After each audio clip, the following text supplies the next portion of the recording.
you want to earn anything, if you want to achieve anything, just listen to your teachers, your mentors, you know, talk to them. If you have any questions, just talk to them. English লিটারেচারে পড়াশোনা করে বোধহয় চাকরির opportunity খুব কম, বা আমি কি করব, কোথায় যাব, বাট আমার কাছে মনে হয়েছে যে আমার অপশনস আরো বেড়েছে।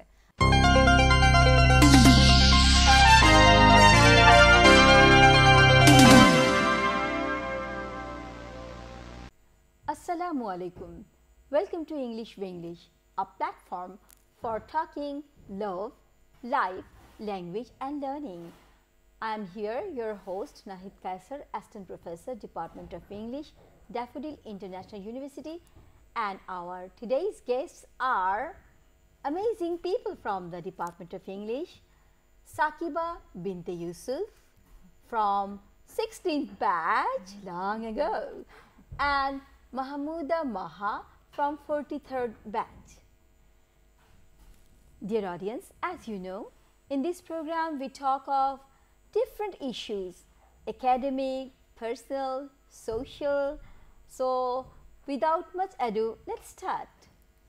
Sakiba and Maha, we are going very informal, we are going bilingual so that more of our audience can enjoy the program. So be comfortable. Sakiba, my first question to you. You were a student of English department, so did you think of going through a journey of PhD and where you are today? So tell us something about the journey.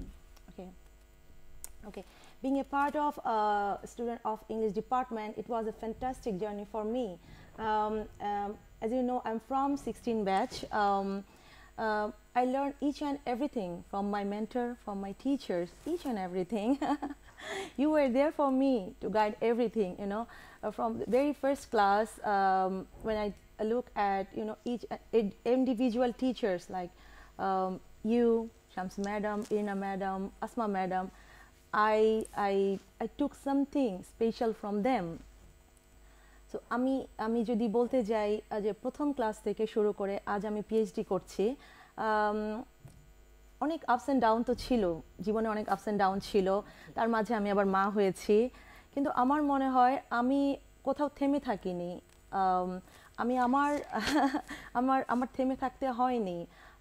আমার টিচার্সরা আমার অনেক support করেছেন, আমাকে অনেক support করেছেন, প্রত্যেকটা class থেকে শুরু করে প্রত্যেকটা কাজে, প্রত্যেকটা ক্লাব অ্যাক্টিভিটিস থেকে শুরু করে ইভেন আমার মাতৃত্বকালীন যে সময়টা আমি আমার টিচারদের কাছ থেকে যে সাপোর্টটা পেয়েছি, I'm just thankful to them, you know. Oh, that's beautiful, that's beautiful. Maha, student of English literature.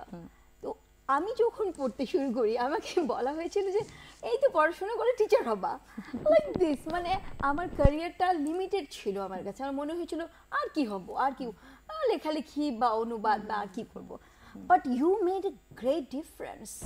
তুমি তোমার অ্যাক্টিভিটিতে, তুমি একজন অ্যাক্ট্রেস, মডেল, অ্যাঙ্কার, তুমি 5 থেকে 6টা টিভি চ্যানেলে বর্তমানে প্রোগ্রাম করছো, অ্যান্ড তুমি ইভেন্ট করো।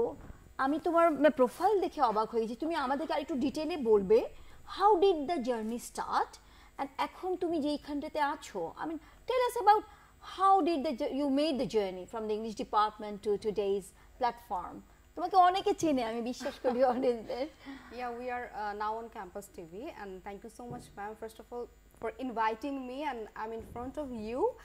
আমার কাছে বাসা থেকে আসার পথে শুধু এটাই মনে হচ্ছিল মেবি আজকে একটা মিড টার্ম আছে অর মাই ফাইনাল এক্সাম, মানে এতদিন পর এবং আপনার সামনে বসছি, you are my host today, এটা আমাদের জন্য একটা বড় achievement, opportunity to talk, to discuss, and that's why thank you so much. আর জার্নির কথা বলতে গেলে আমার জার্নিটা শুরু হয়েছে অনেক আর্লি এজে, যখন আমি মাত্র এইচএসসি ভর্তি হয়েছে, এই সময় থেকে আমি আমার যে যশোর জেলা, আমার জেলা পর্যায়ে আমি থিয়েটার প্র্যাকটিস করতাম, থিয়েটার আর্টিস্ট হিসেবে ডিবেট করতাম। সেখান থেকে আসলে ছোট ছোট করে আমার শুরুটা হয়, যেমনটা ইউনিভার্সিটিতে এসে ক্লাব করে সবাই। তো আমার ক্লাবিং ক্যারিয়ারটা আসলে শুরু হয়েছে অনেক আর্লি এজ থেকে। সো এটার জন্য আমি বলবো আমার ফ্যামিলি অনেক বেশি সাপোর্টিভ ছিল, এটা সবার ফ্যামিলি থাকে না। তো আমার ফ্যামিলি সাপোর্টিভ থাকার কারণে আমি বোধহয় খুব আর্লি এইজেই শুরু করতে পেরেছি এবং আমার এই প্র্যাকটিসগুলো আমি লেখাপড়ার পাশাপাশি চালিয়ে যেতে পেরেছি। দেন আমি তো আফটার এইচএসসি আমি ড্যাফোডিলে অ্যাডমিশন নিলাম এবং এটার কিন্তু একটা মানে হিস্ট্রি আছে, স্টোরি আছে। আমি একবার ন্যাশনাল ডিবেট কম্পিটিশনের একটা খুব বড় পর্যায়ের একটা ডিবেট কম্পিটিশনের ভেন্যু ছিল ড্যাফোডিল, আমাদের ধানমন্ডি ক্যাম্পাস।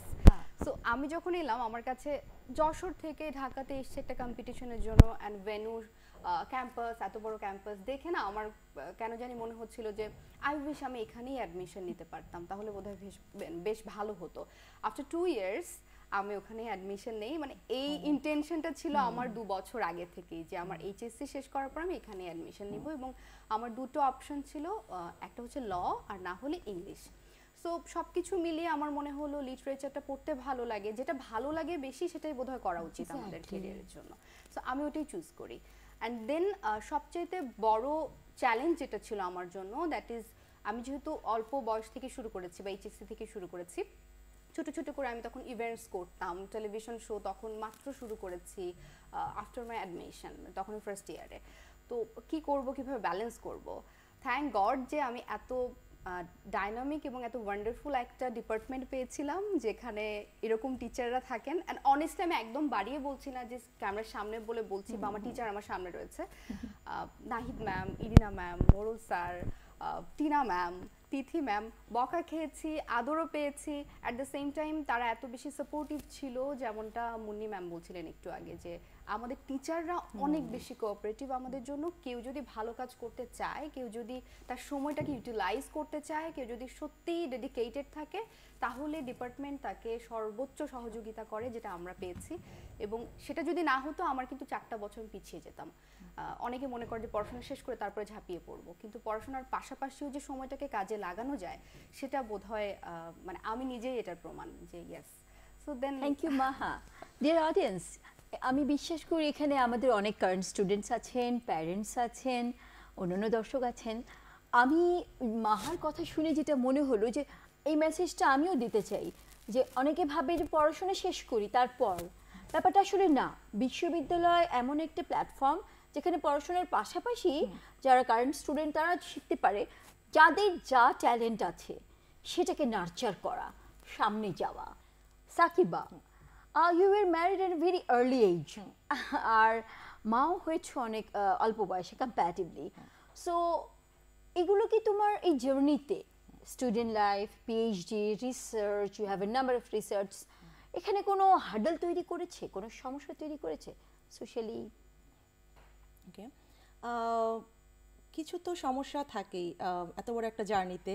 সেই স্টুডেন্ট লাইফ থেকে মাতৃত্ব, তারপর আবার পিএইচডি করছি এখন, তাও দেশের বাইরে। সামাজিকভাবে আসলে মেয়েদেরকে তো কিছুটা পিছিয়ে পড়তে মানে বলে না, আমি বলবো যে বলছে সামাজিকভাবে আমাদেরকে একটু ধরে রাখার চেষ্টা করা হয়। কিন্তু আমি খুবই সাপোর্টিভ একটা ফ্যামিলি পেয়েছি, যারা আমার পাশে সর্বদা তারা আমার সাথে আছে। আমার ফ্যামিলি, তারা আমাকে সবভাবে, সব দিক দিয়ে তারা আমাকে সাপোর্ট দিয়েছে। তুমি এগিয়ে যাও, তুমি এগিয়ে যাও, আমাদের নিয়ে চিন্তা করো না। আমার বাচ্চাকে তারা টেক কেয়ার করছে এখনো পর্যন্ত।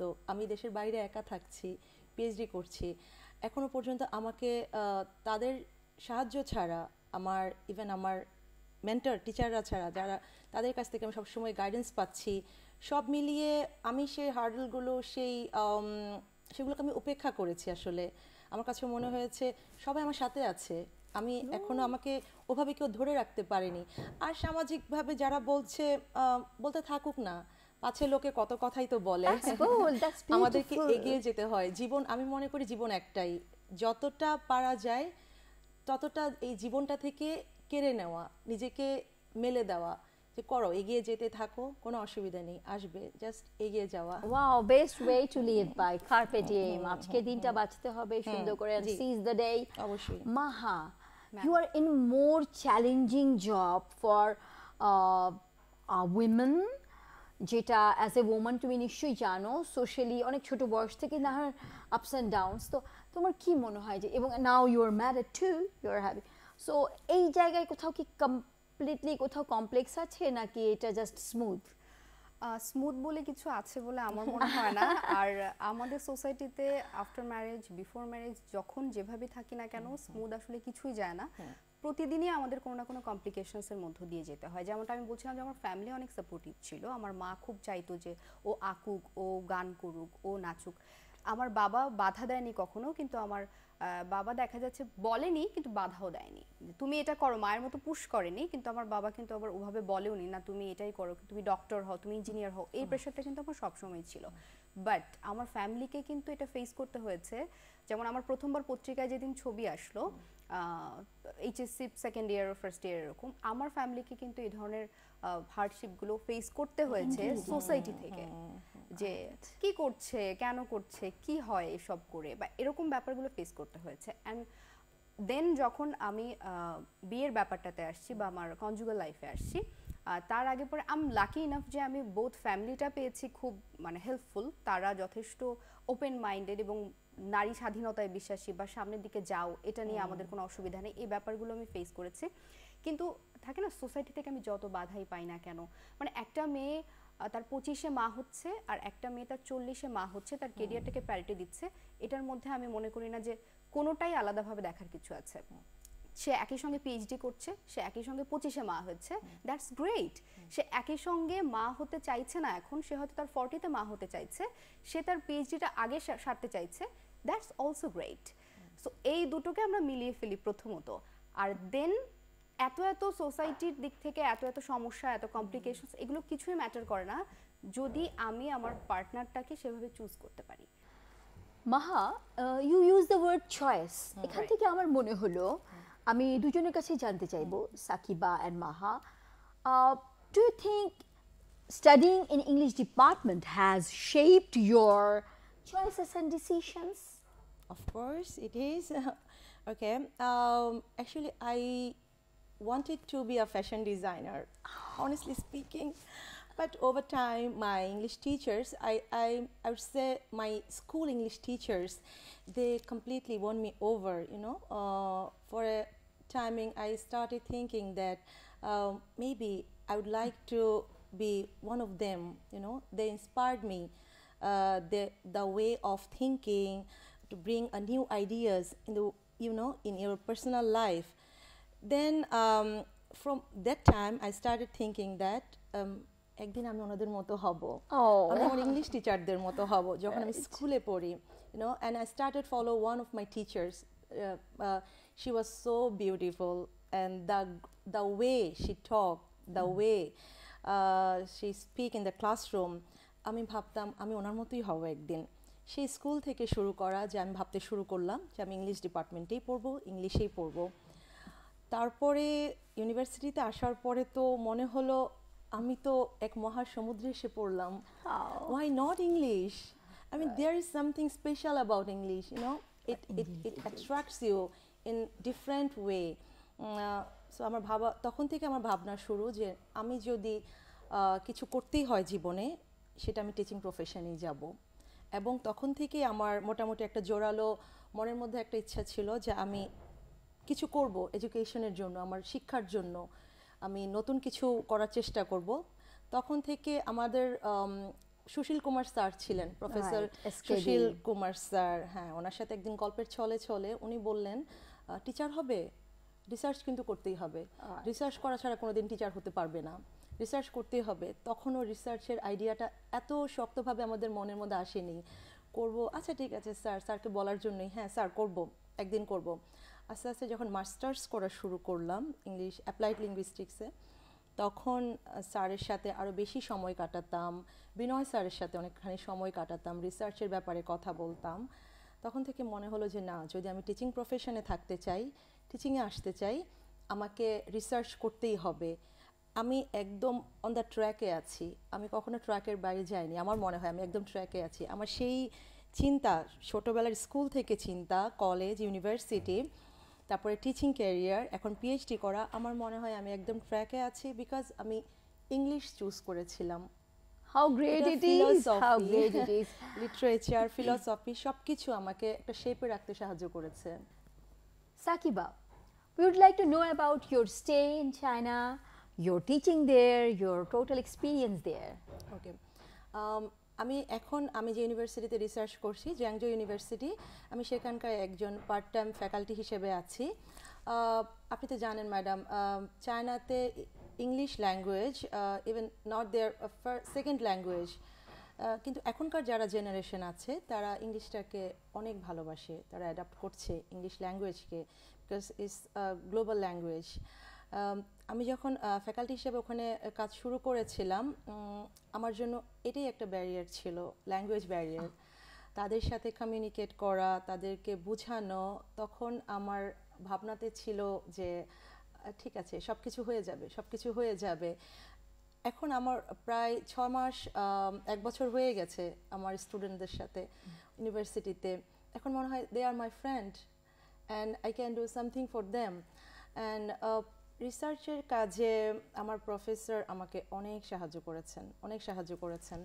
তিনি প্রত্যেকটা স্টেপ বাই স্টেপ আমাকে শিখিয়েছেন কিভাবে করতে হয়, কোন ওয়েতে যেতে হয়। বাট সবচেয়ে ডিফিকাল্ট যেটা ছিল, চায়নাতে স্বাভাবিক জীবনটা অ্যাডাপ্ট করা। চায়নার সাথে আমাদের বলতে গেলে আকাশ পাতাল তফাৎ, পুরো দুনিয়া থেকে আলাদা ওরা। ওটা অ্যাডাপ্ট করতে অনেক কষ্ট হয়েছে। ধীরে ধীরে সব কিছুতে ইউজ টু হয়ে গেছি। জীবন এখন মনে হচ্ছে সবকিছুই সুন্দর, লাইফ ইজ বিউটিফুল, সবকিছুই সুন্দর।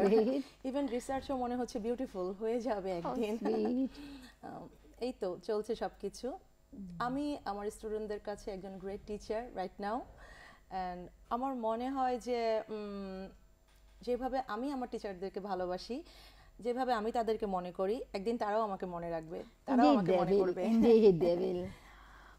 Maha, life is beautiful indeed, it's full of hurdle. একটু আগে শুনলাম তুমি হ্যাডেলে। আমাকে জানতে হবে তোমার ফিউচার প্ল্যান নিয়ে কি ভাবছো। লাইক তোমার কি ফিউচারে অ্যাঙ্কারিং, টিচিং, অ্যাক্ট্রেস বা মডেলিং এইসবের যদি তুমি সুযোগ পাও, তুমি কি এগুলোর টিচিং শুরু করতে চাও কি না? অফকোর্স এটার ইচ্ছে আমার আছে, এবং ওখানে আরেকটু অ্যাড করতেও আমি চাই যে ইংলিশটা কেন নিয়েছিলাম। অনেকে কিন্তু মনে করে ম্যাম যে ইংলিশ লিটারেচারে পড়াশোনা করে বোধহয় চাকরির অপরচুনিটি খুব কম, বা আমি কি করব, কোথায় যাব। বাট আমার কাছে মনে হয়েছে যে আমার অপশনস আরও বেড়েছে।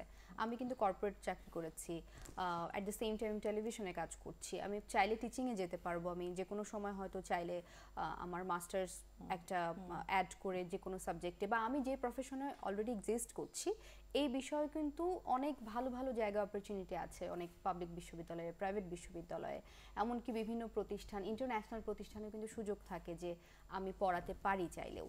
তো যেহেতু আমি এখানে একটা এক্সপিরিয়েন্স গ্যাদার করছি লম্বা সময় ধরে, আমার মনে হয় অবশ্যই আমি সেখানে যেতে পারি। এবং অ্যাট দ্য সেম টাইম আসলে আমি যে কাজটা করি সেটা তো কাইন্ড অফ আর্ট প্র্যাকটিস, এবং আমি যে বিষয়টাতে পড়েছি ইংলিশ লিটারেচার, আমি অনেক বড় বড় ফিলোসফারদের ড্রামা, পোয়েম, সেগুলো আপনারা পড়িয়েছেন আমাদেরকে। সো ওইটাও তো kind of art practice. So আমারটা কিন্তু সিমিলার, এবং যারা এই সিমিলার প্রফেশনে যেতে চায় তাদের জন্য এটা অনেক বড় একটা অপরচুনিটি। এবং অফকোর্স এখানে অনেক অনেক অপশনস আছে যেগুলো আসলে একটু বুঝে খুঁজে নিতে হবে। সো ডিয়ার অডিয়েন্স, আমি এই কথাটা খুব পছন্দ করলাম যে আমরা সবসময় বিশ্বাস করি যে ইংলিশ ডিপার্টমেন্টে পড়া মানে লিমিটেড অপশনস নয়, rather it opens a number of doors, windows. All you have to know is to know how to choose your path. আমি তাই বিশ্বাস করি। ক্লাব অ্যাক্টিভিটিস বা এক্সট্রা কারিকুলার অ্যাক্টিভিটিস যেটা তোমরা ইউনিভার্সিটিতে করেছো, বিভিন্ন রকম কম্পিটিশন, এটা কিভাবে হেল্প করে ডেভেলপমেন্টে, এটা নিয়েও কিছু বলো। আমি চাই জুনিয়র স্টুডেন্টস বা অভিভাবক যারা শুনছেন, অডিয়েন্স, তারা জানুন যে পড়াশোনার পাশাপাশি এই অ্যাক্টিভিটিসগুলো তোমাদেরকে কিভাবে হেল্প করেছে। It's very important ma'am. অনেকে মনে করে যে এটা কি এমন সময় নষ্ট করছি, বা এখান থেকে আমি কি পাচ্ছি এটা না ইনস্ট্যান্ট ভিজিবল না, বা আমি দেখতে পাবো না। এখান থেকে আমি ফাইন্যান্সিয়ালি কিছু পাচ্ছি না, এখান থেকে আমার কোনো ডিগ্রি হচ্ছে না। দেন কি হচ্ছে আসলে, যেটা হচ্ছে আমার ভেতরে অনেক ধরনের ডাইমেনশন ক্রিয়েট হয়। আমি এই যে কনফিডেন্টলি কথা বলতে পারা, এটা কিন্তু আমি শিখেছি ডিবেট ক্লাব করতে গিয়ে সর্বপ্রথম। আমি এলসি করেছি, আমি কালচারাল ক্লাবের সাথে ছিলাম।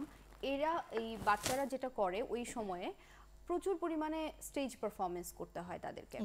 তারপর এখানে আসলে পার্থক্যটা তৈরি হয়, যারা ক্লাব করে এবং যারা শুধুমাত্রই দেখা যাচ্ছে কোনো ক্লাবের মধ্যে নেই বা বই পড়ছে, তাদের প্রেজেন্টেশন স্কিল, তারা যেভাবে প্রেজেন্টেশন দেয় ক্লাসে, এবং যারা ক্লাব করছে তাদের প্রেজেন্টেশনের প্যাটার্নটা কিন্তু একদম। এখানেই আসলে বোঝা যায় যে আমাকে একটা ইন্টারভিউ ফেস করতে হবে 4 বছর পর, সেটা এই 4 বছর আমি নিজেকে তৈরি করছি ক্লাব করতে গিয়ে। আমি অনেক মানুষের সঙ্গে মিশছি, বিভিন্ন প্রকার মানুষের সঙ্গে মিশতে গিয়ে আমার কমিউনিকেশন স্কিল ডেভেলপ হচ্ছে, এবং আমার অন্যান্য আরো অনেক ধরনের স্কিল ডেভেলপ হয়। কেউ অ্যাকাউন্টস রিলেটেড কাজ করছে ক্লাবে, কেউ নাচ করছে, কেউ গান করছে, কেউ একসঙ্গে একটা টিম ম্যানেজমেন্ট করছে। এগুলো তো আমার স্কিল ডেভেলপ করছে, আমি ইনস্ট্যান্ট পাচ্ছি না, কিন্তু আফটার 4 ইয়ার্স আমি কিন্তু এটা রেজাল্ট পাচ্ছি। সো এটাকে যদি আমি বুঝে নিই যে এটা আমার লার্নিং একটা অরা বা একটা লার্নিং এরা, সেইটা আমি পরবর্তীতে দেখতে পারবো, কিন্তু আমি ইনস্ট্যান্ট কিছু পেতে গেলে সেটা আসলে হবে না। তোমারও কিছু মনে পড়ছে কোনো? অবশ্যই, আমি ইংলিশ লিটারারি ক্লাবের সাথে ছিলাম, কালচার ক্লাবের সাথে ছিলাম। আমি ইংলিশ লিটারারি ক্লাবের সাথে যখন ছিলাম, এই যে মাহা যেভাবে বললো যে কমিউনিকেশন স্কিলটা যে কত গ্রো হয়েছে সেটা আসলে বলার বাইরে। যেই আমরা ক্লাসের কোনো একটা হোমওয়ার্ক করতে আমরা ভয় পেতাম, টিচারের সাথে কমিউনিকেট করতে ভয় পেতাম, সে আমি একবার এসে কম্পিটিশন হয়েছিল, সেটাতে আমি ফার্স্ট হয়েছিলাম। ফার্স্ট হয়েছিলাম। I was the organizer. I remember maybe 2010 or so. Different অ্যাক্টিভিটিসে আমি সবসময় ছিলাম। তারপর আমরা যখন স্টেজ পারফরমেন্সগুলো করতাম, আমাদের সাথে জুনিয়র থেকে শুরু করে সিনিয়র সবার সাথে একটা ফ্রেন্ডলি একটা সম্পর্ক তৈরি হতো, কারণ আমাদের প্রত্যেকটা পারফরমেন্সের জন্য আমরা 15 থেকে 20 দিন ধরে আমরা প্রিপারেশন নিতাম। এই যে একটা টাইমটা আমরা পেতাম, এখানে আমাদের সম্পর্কটা অনেক গ্রো করতো টিচারদের সাথে, জুনিয়রদের সাথে, সিনিয়রদের সাথে। আমাদের মাথায় সারাক্ষণ সেটা ঘুরতো, প্রোগ্রাম নিয়ে কিভাবে আমরা কাজ করব সব কিছু নিয়ে। ওই যে কমিউনিকেশন স্কিল, কারণ প্রত্যেকটা জায়গা থেকে মানুষ আসতো এখানে, প্রত্যেকটা জায়গা থেকে স্টেজে মানুষ আসছে পারফর্ম করবে আমাদের ক্লাবগুলোতে। তো একজনের কালচার, একজনের বিহেভিয়ার আমরা জানতে পারছিলাম, দেখতে পাচ্ছিলাম। এটা পরবর্তী জীবনে অনেক অনেক সাহায্য করেছে। যেমন ম্যাডাম বলছিলাম যে আমি চায়নায় গিয়েছি, কিভাবে আমি তাদের সাথে কথা বলছিলাম, এই ব্যাপারগুলো আমার ব্যাকগ্রাউন্ডে তো এটা ছিল। আমি অনেক জেলার মানুষের সাথে আমি চলেছি আমার ইউনিভার্সিটিতে ক্লাবগুলো করতে গিয়ে, এটা আমাকে অনেক হেল্প করেছে। কালচারাল ক্লাব করতে গিয়ে অনেক ধরনের পারফরমেন্স করতে হতো যখন। I do remember your singing. আমি এখানে কিন্তু আরো একটা বিষয় আমরা অ্যাড করতেই পারি, সেটা হচ্ছে শুধুমাত্র টিচাররা যে নোটিস করেছে আমাদেরকে, আলাদা করে ফেলেছে যে ওর মধ্যে কিছু আছে, ওর মধ্যে এটা আছে, ওর মধ্যে এটা আছে, এটা কিন্তু শুধুমাত্র ক্লাসে 4 আউট অফ 3.95 পাচ্ছি শুধুমাত্র এটার উপরে বেসিস করে না। অনেক সময় কিন্তু ক্লাব করতে গিয়ে বিভিন্ন প্রোগ্রামসে, বিভিন্ন অ্যাক্টিভিটিসে তাদেরকে নোটিস করা হয়েছে। মোস্টলি তাই, আমার ক্ষেত্রে তাই হয়েছে। অ্যাজ এ টিচার আমি বলবো, আমি স্টুডেন্টকে class activities plus extra curricular দুটো দিয়েই, আমি যেহেতু আমি ড্রামা পড়াই, পোয়েট্রি পড়াই, আমি সবসময় জাজ করি যে এর বাইরে কি জানেও, এর বাইরের কাজটাকেও আমি ভ্যালু করি এখনো স্টিল। আমার মনে আছে আমরা যখন ড্রামাগুলো করতাম, আমাদের ক্যারেক্টারগুলো আমরা পোর্ট্রে করতাম, সেখানে মানে আমি কারো নাম নিচ্ছি না, আমার একজন ক্লাসমেট, সে হয়তো একাডেমিক্যালি অনেক ভালো ছিল না, কিন্তু আমি দেখেছি আমাদের টিচাররা, বিশেষ করে আপনি ম্যাডাম, যেভাবে তাকে ইন্সপায়ার করেছেন, এখনো তার নামটা হয়তো অনেক টিচারের মুখে মুখে আছে। সে একাডেমিক্যালি অনেক ভালো ছিল না, কিন্তু তার পারফরমেন্স দিয়ে, তার কাজ দিয়ে সে টিচারদের মনে এখনো রয়ে গেছে। ব্যাপারটা এমনই আসলে, ব্যাপারটা এমনই। কিছু র্যাপিড ফায়ার হয়ে যাক। হ্যাঁ অবশ্যই। Okay, before we finish. Okay, 1 by 1, 5 questions Sakiba, ready? Okay yes. ID কি ছিল? 091010505. 505. I remember. আমি দেখে এসেছি কিন্তু। আচ্ছা, প্রথম ঝাড়ি কোন টিচার দিয়েছিল? প্রথম ঝাড়ি খেয়েছিলাম আপনার কাছেই। Were you late in class? Yes, I was in second semester student. আমি লেট করেছিলাম পরপর 2 দিন। Certainly I know that. Unless you're late. Okay. Next, কোনো ক্রাশ টিচার ছিল? ক্রাশ ছিল এবং তাকে আমি বিয়ে করেছি। How sweet. আমিও তার ক্রাশ ছিলাম। Interesting experience, right? Okay, last but not the least, you can name 1 or 2 teachers that you still adore and want to be like them. Okay. Is it like biased? No, if I take your name, no, if I take your be name, impartial. Because I always wanted to be like you know, the way you talk in the classroom, you know, it's like you were like more than a friend to us, you know.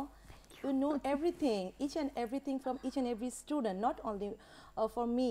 I mean, আমার শুধু যে ব্যাপারটা যে এমন যে আমার সাথে আপনার শুধু কানেকশনটা বেশি তা না, আমার মনে হয় আমাদের ব্যাচের প্রত্যেকটা স্টুডেন্ট আপনাকে মনে রাখে। আপনার শুধু ব্যাপারটা এমন ছিল না আপনি ক্লাসে শুধু পড়াচ্ছেন তা না, আমাদের পড়ানোর একাডেমিক লাইফ বাদ দিয়ে আমাদের প্রফেশনাল লাইফটা কি হবে, আমাদের পার্সোনাল লাইফ সব কিছুতে আপনার গ্রুমিংটা আছে ম্যাডাম।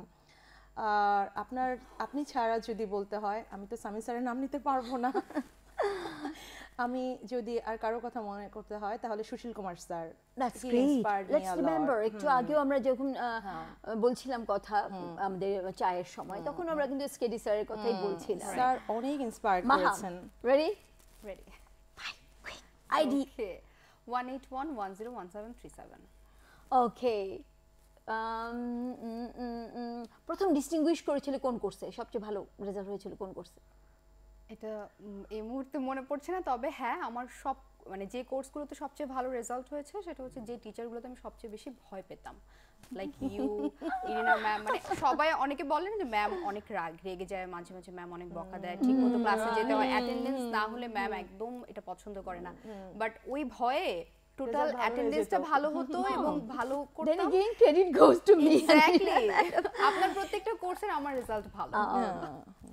ওকে, ডেফিনেটলি এটা করার জন্য হার্ড ওয়ার্ক করতে হয়েছে, কারণ আমি কখনোই স্টুডেন্টকে অ্যাপ্রিশিয়েট করি ক্লাস ওয়ার্কের বাইরে এক্সট্রা কারিকুলার, কিন্তু খাতা দেখার সময় আমার মাথা থাকে না কিছু, একদম ঠিকমতো পড়াশোনা করতাম ওই সময় ভয়ে ভয়ে হলেও যে রেজাল্ট ভালো করব। সো নেক্সট,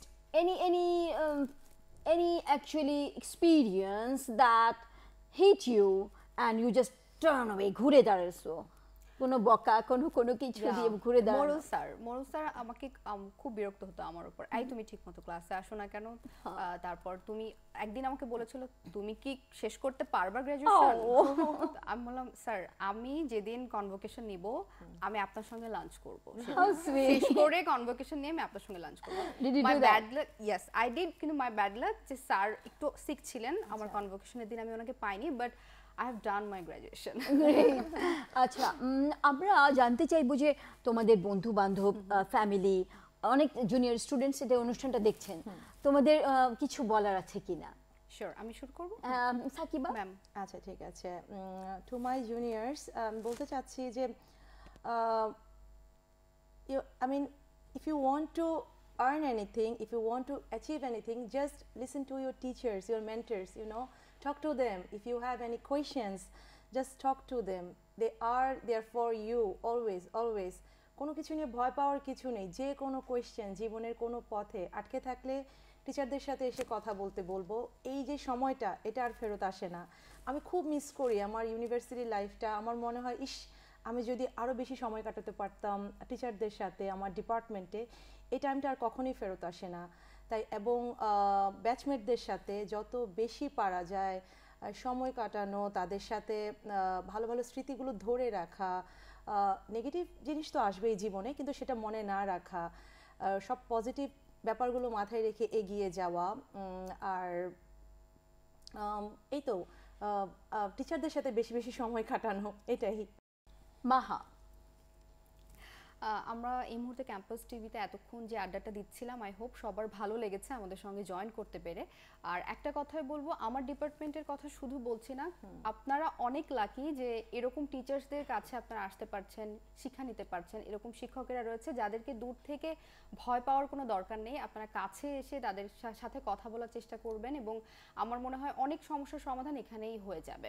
এবং অ্যাট দ্য সেম টাইম আমি মনে করি এই 4টা বছর আপনার লাইফের গোল্ডেন টাইম, এই টাইমটাকে ইউটিলাইজ করেন প্রপারলি, পড়াশোনা করে, ক্লাব অ্যাক্টিভিটিস করে, শিক্ষকদের সাথে টাইম স্পেন্ড করে, তাদের সাথে গল্প করে, এমনকি বন্ধু বান্ধবদের সাথে পুরো ক্যাম্পাসটা ইউটিলাইজ করেন। আমার মনে হয় 4 বছর পর এটাই আসলে থেকে যাবে, এখান থেকে যা যা নিয়ে যাবেন বাকি পুরোটা জীবন এটাকেই ব্যবহার করতে পারবেন, এবং এটা দিয়ে আপনার সফলতা আসবে। Thank you so much.